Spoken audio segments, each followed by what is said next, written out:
September 23rd, 1942, 6:18 hours. Stalingrad, southern bank of the Volga River. The first bombs fall before the sirens finish screaming. The ground convulses. Brick facades shear away in slabs. A fuel depot erupts into a rolling wall of flame that devours the morning air. Glass shatters inward, like shrapnel turned liquid. Somewhere along the riverfront, a barge breaks loose, burning, drifting sideways through smoke, so thick it blots out the sun. Overhead, the engines are constant now. Junkers Ju 88s and Heinkel, He 111s flying low, methodical, unhurried. This is not a raid. It is an execution. Inside the city, men and women press themselves into cellars that have already collapsed once before. Red Army riflemen crouch in doorways. Helmets knocked askew by concussion. Mouths open but unheard beneath the roar. Orders cannot travel through this noise. Command has dissolved into instinct. The Luftwaffe is doing exactly what it was built to do. Wave after wave, bombs walk across the city grid with mathematical precision. Factories, rail yards, workers' housing. Hospitals marked with red crosses that vanish under black smoke. The Volga itself boils where incendiaries strike fuel slicks drifting along its surface. From the western hills, German artillery joins in. 150mm shells arc into the haze, time to land just after bombs, collapsing anything still standing. The city is being reduced layer by layer, floor by floor, into something unrecognizable. And far behind the lines, in a command post reinforced with sandbags and confidence, General Oberst Friedrich Paulus watches the reports arrive. This is how modern war is supposed to work. The Sixth Army has come too far to fail now. From the Don Bend to the Volga, Paulus's formations, veterans of Kiev, Kharkov, and the summer advances of 1942, have broken every Soviet line placed before them. The Luftwaffe has promised him annihilation from the air. Hermann Göring himself has declared the city will be smashed into submission. Stalingrad is already burning. Surely no one could survive inside it. But inside the ruins, the city is not dying. It is changing. As the bombing slackens near midday, shapes begin to move through the smoke. Soviet infantry emerge from holes blown through apartment basements, from sewers choked with ash, from stairwells that no longer lead anywhere. They are coated in gray dust, faces streaked with blood and brick powder. Some have lost their units. Some have lost their officers. None of them have left. A senior sergeant of the 62nd Army crawls into the shadow of a collapsed tramcar and counts his men by touch.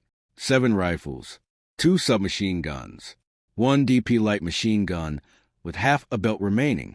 It will have to be enough. Across the city, in the Red October factory complex, the night shift never went home. When the bombing began, workers dragged half-assembled T-34 hulls into reinforced bays, covering them with tarps as bombs tore the roof apart. Engineers stayed at their stations. Armor plates were welded while the walls shook. Engines were installed by flashlight. Some of those tanks will roll straight from the factory floor into combat. This is not resistance as Berlin understands it. By early afternoon, German assault groups begin moving forward. Infantry of the 295th and 71st Infantry Divisions advance cautiously, expecting silence. What they find instead is movement everywhere. Rubble shifts. Windows fire back. A Soviet sniper cracks a shot from a smokestack that should not still be standing. Every bomb crater is a trench now. Every collapsed wall a firing position. The destruction that was meant to clear the battlefield has erased it. Radio traffic from forward units turns sharp, then confused. Street names no longer match maps. Landmarks have vanished. Platoons lose contact after advancing a single block. German NCOs shout orders that echo uselessly through canyons of broken stone. A panzer commander peers through his optics and realizes he cannot depress his gun far enough to hit the enemy firing from the cellar below him. The city is too close, too vertical, too alive. That evening, Paulus receives another situation report. Progress slower than expected. Casualties higher than anticipated. Resistance persistent. He reads it twice. Outside, Stalingrad continues to burn, but the fires are smaller now, trapped between walls that refuse to fall. Smoke hangs low. turning dusk into something permanent. The Volga disappears behind a curtain of ash, but ferries still cross under fire, bringing more men, more ammunition, more resolve. The Luftwaffe has done its work. The city has been flattened, and in doing so, it has become something the Sixth Army has never fought before. A battlefield without distance, without lines, without rules. As night falls, German soldiers dig in among ruins that are still warm to the touch, unaware that beneath their boots, Soviet infantry are already listening, already waiting. By morning, the ruins will begin to kill back. September 24th, 1942. Night gives Stalingrad no relief. Fires smolder instead of burning out, fed by splintered timbers and leaking fuel lines. Smoke settles into every alley, every basement, every shattered stairwell. Visibility drops to meters. Sound becomes a primary warning system. Boots on rubble, a cough in the dark, the metallic click of a bolt being worked too late. German infantry of the 71st Division advance again before dawn. Assault detachments move in tight formations now, rifles low, submachine guns ready. Engineers carry satchel charges to clear cellars. Flamethrower teams walk behind them, hoses coil like serpents. This is not maneuver warfare. This is extermination at arm's length. But the city answers back. From a half-collapsed schoolhouse, Soviet Maxim guns open fire at point-blank range. Tracers ricochet off brick and steel, filling the interior with sparks. A German squad goes down in seconds, bodies tangled in a doorway too narrow to retreat through. Grenades fly both ways, detonating in rooms so small the shock waves rebound. Somewhere above, a Soviet observer scratches coordinates onto a scrap of paper and passes it hand to hand through a hole in the floor. Minutes later, 76mm artillery rounds crash into a German assembly area 2 blocks away, scattering men who never saw who targeted them. The 62nd Army has orders from General Vasily Chukov, issued bluntly and without poetry: hold the city at any cost. No retreat, no withdrawal to the river. Stalingrad is not to be defended as a city. It is to be devoured piece by anyone foolish enough to enter it. Chukov's headquarters sits dangerously close to the front, sometimes less than 300 meters from German positions. He does this deliberately. Distance invites hesitation. Proximity forces violence.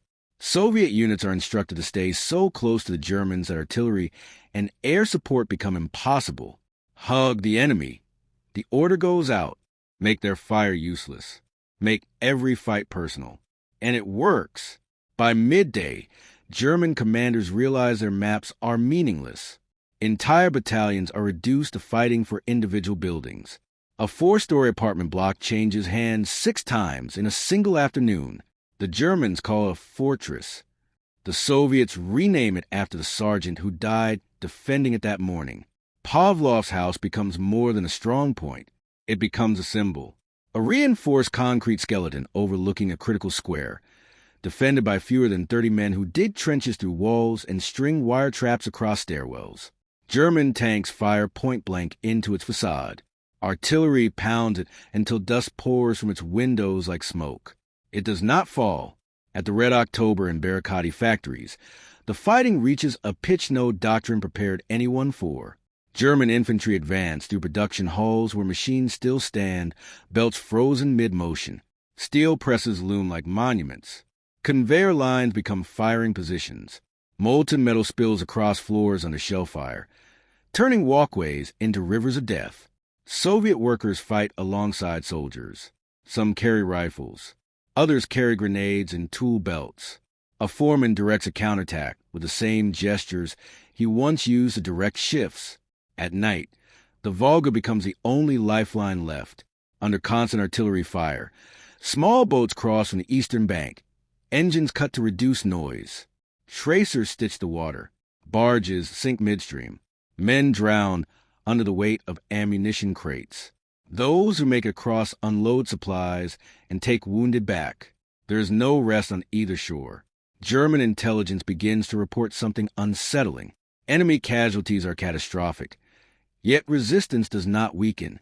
Soviet units are shattered, rebuilt, and shattered again, often within the same week. Reinforcements appear as if pulled from the ruins themselves. What Berlin believed was a city already dead is still producing soldiers, still producing tanks, still producing violence. Paulus grows uneasy. He requests additional artillery, more air support, more time. Each request is approved, then rendered useless by the terrain. The Luftwaffe cannot distinguish targets. Bombing risks hitting German troops already tangled with the enemy. Dive bomber circle, unable to find safe angles of attack. The city has neutralized Germany's greatest advantage. Casualty reports climb. Platoons go into combat with 40 men and return with 12. Veterans of France and Poland whisper that this is different, that the enemy here does not break, that he waits. German soldiers begin referring to fighting as Rattenkrieg, Rat War, a conflict of tunnels, holes, and sudden violence. Every cellar might hide a rifle. Every wall might conceal a grenade. Sleep becomes impossible. Mendos sitting upright, fingers on triggers. Some wake screaming from dreams of collapsing floors and faceless enemies. And still, the orders do not change. Take the city, finish the job. Victory is certain. But as September draws to a close, the Sixth Army is no longer advancing toward the Volga. It is being absorbed by Stalingrad. And far beyond the ruins, beyond the smoke and screams, something else is beginning to move, quietly, deliberately, on the open steppe where German attention no longer lingers. The city holds. The trap begins to take shape. October 14th, 1942, 6:30 hours. Northern Stalingrad, Red October Factory District. Dawn arrives behind a curtain of smoke. So thick the sun appears as a dull coin pressed against dirty glass. The ground trembles before the first German infantryman steps forward. This time, the Sixth Army brings everything it has left. Over 1,000 artillery pieces open fire simultaneously. The bombardment is methodical, relentless. Steel smashing concrete, shockwaves flattening what little remains standing.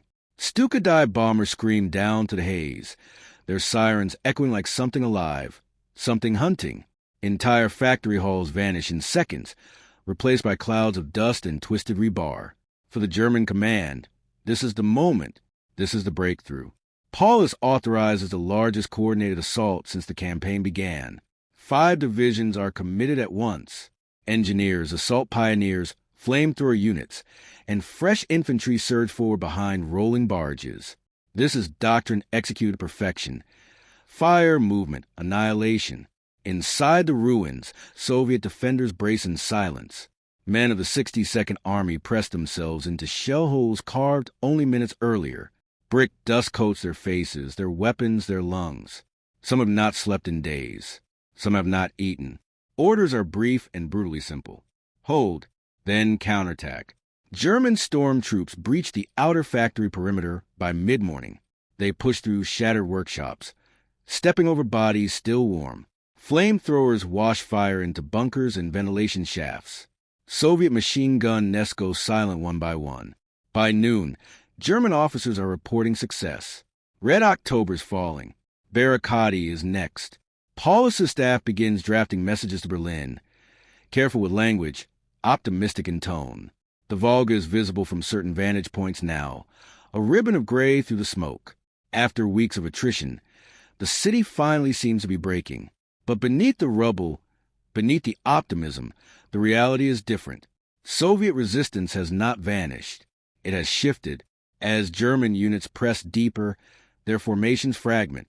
Radio contact becomes unreliable inside steel-reinforced buildings. Platoons lose sight of one another in labyrinths of collapsed machinery. Officers shout orders that die in the roar of fires and explosions. Then the counterblows begin. From basements believed cleared, Soviet assault groups emerge at point-blank range. Submachine guns chatter and burst, so close the muzzle flashes illuminate faces on both sides. Grenades roll across floors slick with oil and blood. Knives come out when ammunition runs dry. In one assembly hall, a German company advances unaware that Soviet sappers have tunneled beneath the floor. The explosives detonate. The ground disappears. Survivors stagger out into crossfire from positions they never saw. 34 tanks, assembled in nearby factories and driven straight from production lines, lurch into battle without paint, without markings. Some still smell of hot metal. Crews are incomplete. Drivers trained only hours earlier. Gunners who learn by firing their first shots in combat. They are enough. At ranges measured in meters, the T-34 sloped armor shrugs off Panzer III fire. German anti-tank guns struggle to reposition amid the debris. Soviet tanks crash through walls, appearing where no tank should be able to exist. By late afternoon, Red October is no longer taken. It is contested. Again, Paulus listens as reports contradict one another. One battalion claims success. Another reports annihilation in the same sector. Casualty numbers arrive incomplete, delayed, sometimes guessed. Requests for reinforcements pile up. Yet from Berlin, the tone remains triumphant. Propaganda broadcasts announce that Stalingrad is nearly secured. Maps are printed showing German control stretching unbroken to the Volga. Hitler, briefed selectively, becomes convinced the enemy is finished. He orders Paulus to press on, to complete the symbolic victory that bears Stalin's name. The Sixth Army obeys. But the men on the ground know something is wrong. They feel in the way Soviet fire never slackens, in the way counterattacks come immediately after bombardments, as if timed by instinct rather than command, in the way the enemy fights not for territory, but for time. Night falls. The temperature drops. The wind shifts. Along the Volga's eastern bank, fresh Soviet units continue crossing under fire. Some boats are shredded midstream. Others reach the shore and unload men who march directly into combat, stepping over wounded being evacuated the other way. Among them are newly arrived rifle divisions from Siberia and the Urals. Troops trained for winter, hardened by distance, equipped with white camouflage that waits patiently in storage.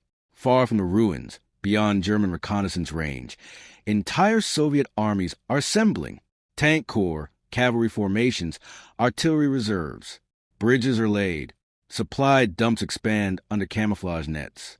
They are not coming to save the city. They are coming to close the jaws.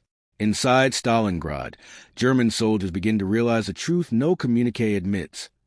The city is not collapsing because it is not meant to. Every hour it survives drains the Sixth Army. Men, fuel, ammunition, strength that cannot be replaced. The illusion of victory still hangs over Paulus's headquarters. But on the front line, in the factories and cellars, the truth is already visible. Stalingrad is no longer a battlefield. It is bait, and the Sixth Army is exactly where it has been led to stand. November 19th, 1942, 7:20 hours. Southwest of Stalingrad, the Don riverfront. The morning explodes without warning. A horizon that had been silent for weeks suddenly ignites as thousands of Soviet artillery barrels speak at once. The sound is not a roar. It is a continuous tearing of the air, as if the earth itself is being ripped open. Snow lifts from the ground in sheets. The frozen steppe shudders under the weight of preparation long hidden. Operation Uranus has begun. German positions along the Don are held not by elite Wehrmacht divisions, but by Romania's Third Army, thinly spread, under-equipped, exhausted. Their anti-tank guns are obsolete, their winter clothing incomplete. Many have been warning German commanders for weeks that they cannot hold if armor comes. Now armor comes. Through drifting snow and smoke, the silhouettes appear. T-34s first, then more.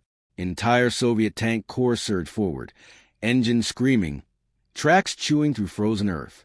Behind them, infantry advances in waves, artillery rolling forward in timed lift that leave defenders stunned and blind. Romanian lines disintegrate in hours. Radio messages flood German headquarters, fragmented, panicked, desperate. Units report breakthroughs 10 kilometers wide. Anti-tank fire bounces uselessly off sloped armor.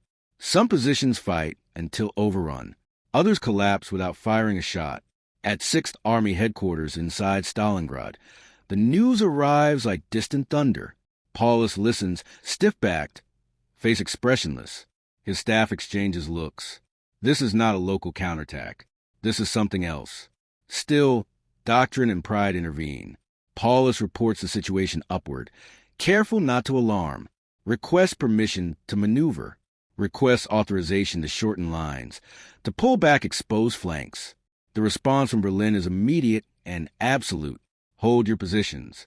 Stalingrad must not be abandoned. Hitler is convinced this is a diversion. The city is the prize. Everything else, he believes, is noise meant to distract from the true battlefield in the ruins along the Volga. He orders reserves sent into Stalingrad, not out. 2 days later, November 21st, the second blow falls. From the south, Soviet forces smash through the Romanian Fourth Army. Cavalry units, yes, cavalry, ride alongside tanks, exploiting gaps at terrifying speed. Motorized infantry pours through breaches faster than German command can react. The pincers are closing. German officers begin to speak the word quietly, carefully, as if naming it too loudly might make it real. Encirclement. On November 23rd, near the town of Kalik, Soviet spearheads link up. Tank commanders climb out of their hatches, shake hands, exchange cigarettes.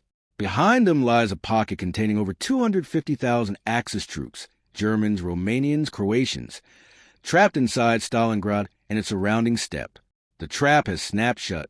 Inside the pocket, confusion reigns. Maps become obsolete overnight. Supply routes vanish. Luftwaffe transport planes are suddenly asked to perform the impossible.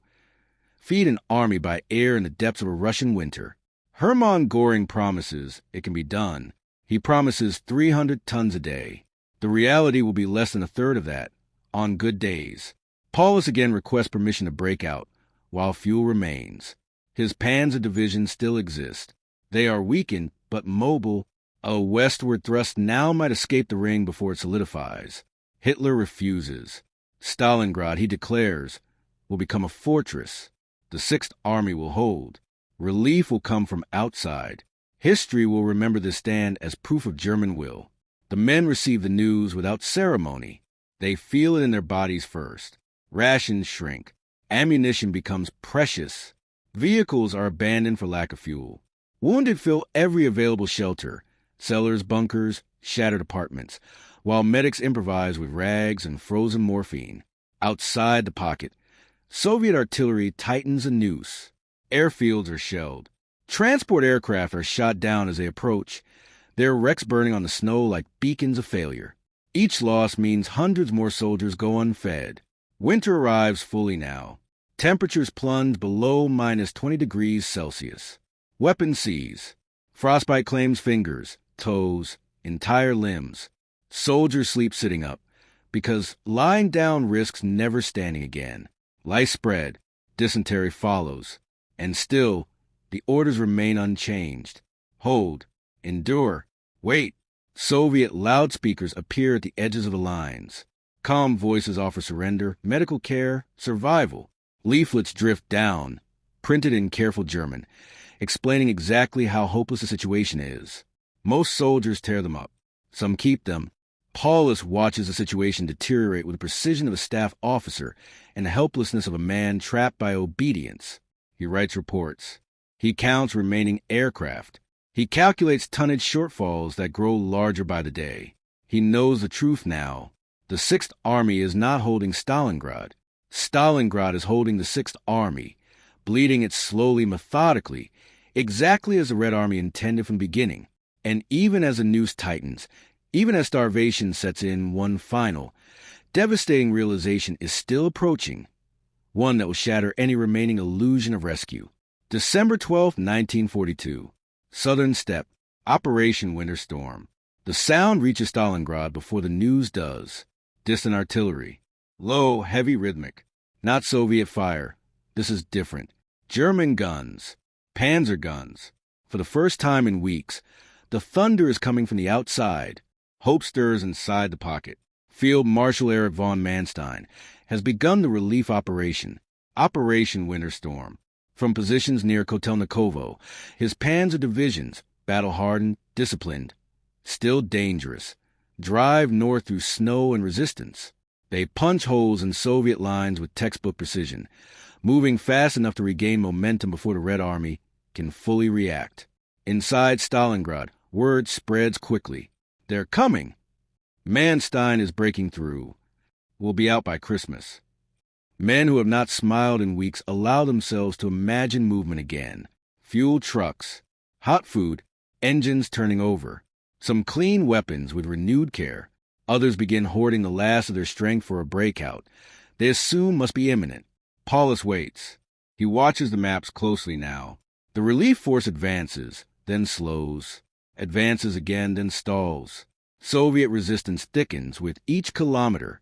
Counterattacks slam into Manstein's flanks. The Red Army has reserves, fresh ones, and they are committed without hesitation. Still, by December 19th, the spearheads are less than 50 kilometers from the pocket. 50 kilometers. In open country, that is nothing. Paulus sends a final, urgent message to Berlin. Request permission to break out toward Manstein. Fuel exists for limited movement. Delay will be fatal. The reply arrives hours later. Hold your positions. The 6th Army will be supplied by air. Breakout is forbidden. The order is absolute. Paulus reads in silence. He understands immediately what this means. His army is starving, freezing, immobile, and now ordered to remain so. Even if Manstein reaches the edge of the pocket, the 6th Army lacks the fuel to meet him. Tanks sit half buried in snow, engines cannibalized for parts. Horses are already gone. Trucks are frozen wrecks. The opportunity passes. Soviet forces strike back hard against Manstein's relief column. Entire tank brigades crash into his flanks. Supply lines stretch too far. Fuel runs low. By December 23rd, winter storm is halted. Days later, it is abandoned entirely. The relief force turns back. Inside Stalingrad, the sound of German guns fades. The silence that follows is worse. Reality settles in without drama. No speeches. No announcements. Men simply begin to understand that no one is coming. The airlift is failing. The relief attempt has failed. The order to hold has become a death sentence. Hunger becomes a dominant sensation. Rations fall below survival levels. Bread is issued in slices no thicker than a finger. Horse meat, once plentiful, is gone. Some units boil wallpaper paste for the illusion of nourishment. Others scrape grease from machinery. Leather is softened in snowmelt and chewed slowly, as if patience might extract calories. Discipline begins to fray at the edges. Men wander off in search of warmth and do not return. Sentries fall asleep and freeze at their posts. Officers threaten court-martial, then realize punishment no longer matters. Death is already the punishment. Medical stations collapse entirely. Frostbite cases outnumber combat wounds. Gangrene spreads unchecked. Surgeons amputate with saws dulled by overuse, often without anesthetic. Screams echo through basements until voices give out.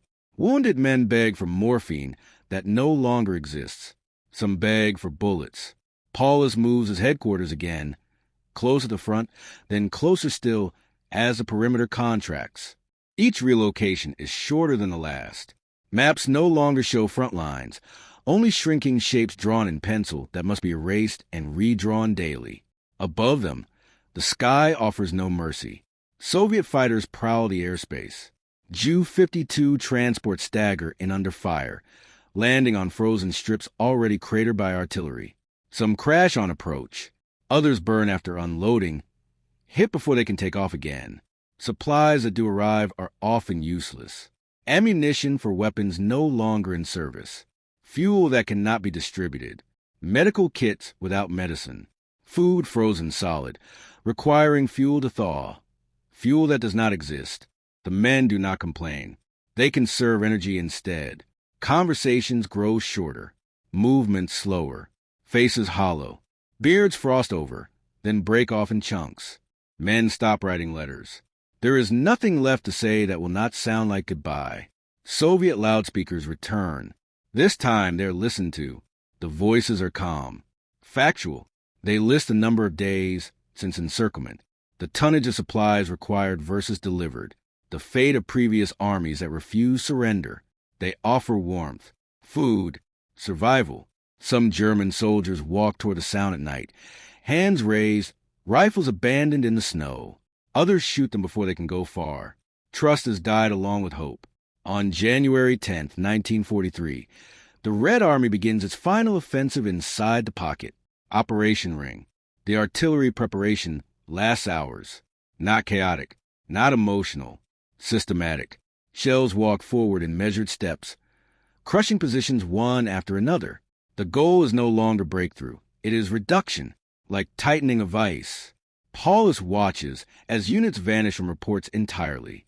Entire battalions cease to exist between messages. By mid-January, the pocket splits in two.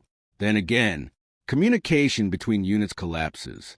Paulus commands fragments now, not an army. A starving mass held together only by habit and rank insignia. On January 30th, Adolf Hitler sends a message.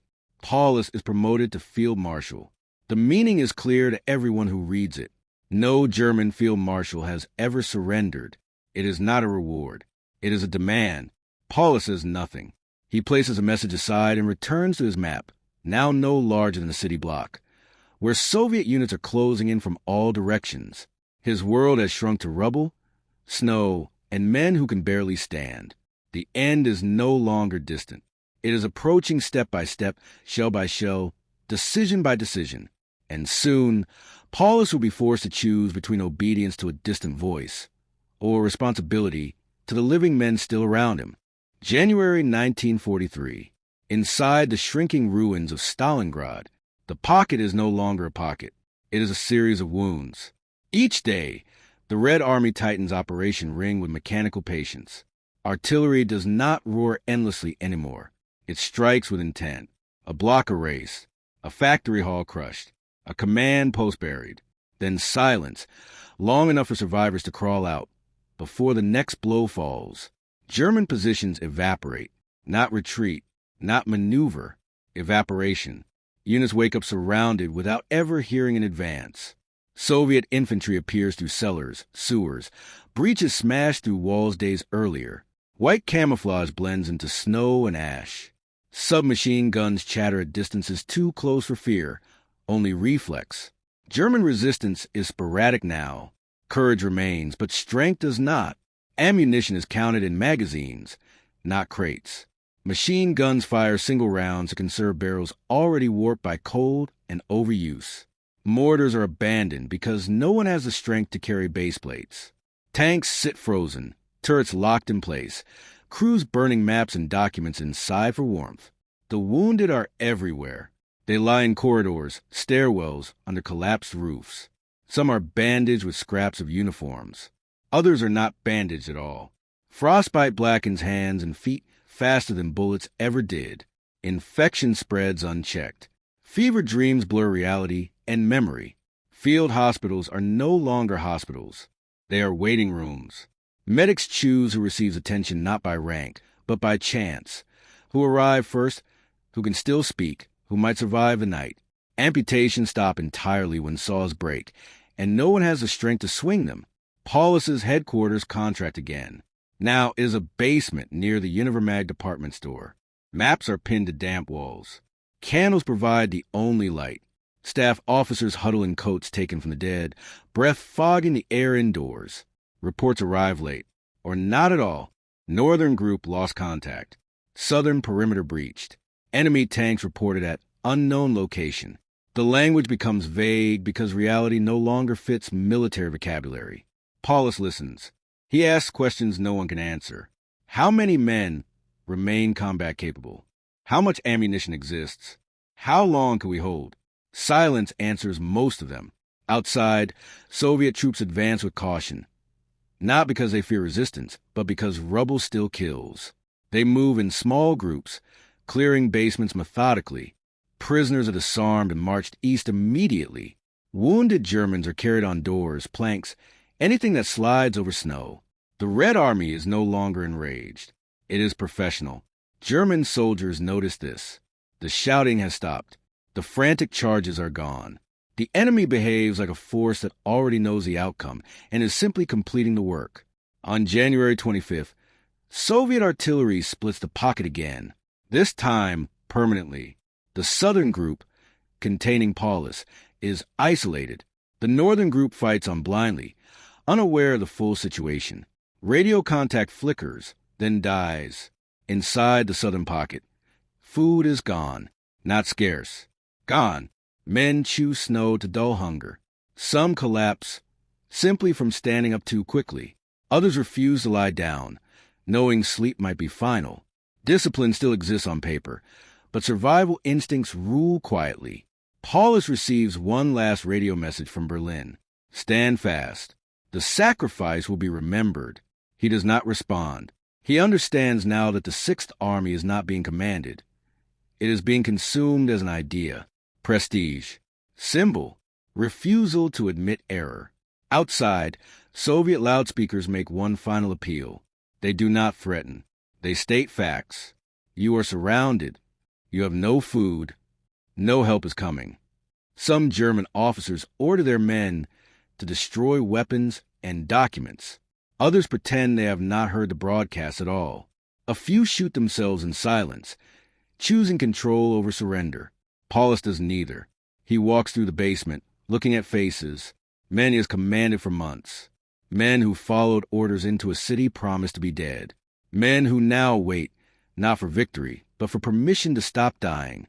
The decision is forming, slowly, heavily, not heroic, not dramatic, inevitable. On January 31st, Soviet infantry reaches a perimeter of the Univermag. Shots are exchanged briefly, then white cloth appears. A German officer steps forward, hands raised. Another follows, then more. There is no ceremony, no final stand, just exhaustion stepping into daylight. Paulus remains inside as Soviet officers enter. They salute him. He does not return it. The southern pocket has ceased to exist. But in the north, the fighting continues, leaderless, fragmented, unaware that the end has already been decided. And for 2 more days, men will keep dying for an army that no longer exists. February 2nd, 1943, Stalingrad. The northern pocket collapses without announcement. No final order is issued. No dramatic breakthrough marks the end. Instead, resistance thins until it simply stops. Soviet infantry advances into silence broken only by wind moving through shattered buildings and the crunch of boots on frozen debris. German soldiers emerge slowly. Some raise their hands. Some drop their weapons and sit down where they stand. Some do nothing at all. They are beyond orders now. Entire units surrender in basements they no longer remember entering. Others are found frozen in firing positions, rifles resting on rubble, faces calm in death. A few pockets fight briefly, automatic fire cracking the distance, then fall quiet as ammunition runs out. At 1600 hours, the last organized resistance ends. The Battle of Stalingrad is over. For the first time in history, a complete German field army has been annihilated and captured. Soviet soldiers walk through the ruins cautiously, almost reverently. They search bodies, secure weapons, mark clear buildings. The smell of smoke, rot, and frozen blood clings to everything. The city feels less like a battlefield now than a mass grave. Prisoner columns begin forming. They stretch endlessly across the snow, gaunt men wrapped in rags, boots tied with wire, faces hollowed by hunger and cold. Many cannot carry their packs. Many cannot walk at all. Guards lift them, push them, sometimes drag them forward because stopping means death. There is no celebration. Victory here is too heavy. Soviet medics treat German wounded alongside their own when supplies allow. Some Red Army soldiers stare at the prisoners in disbelief. These are the men who marched undefeated across Europe. Now they shuffle, coughing, barely alive. Less than 90,000 are taken prisoner. More than 150,000 lie dead in the ruins. Of those captured, only a fraction will ever see Germany again. The psychological impact is immediate and global.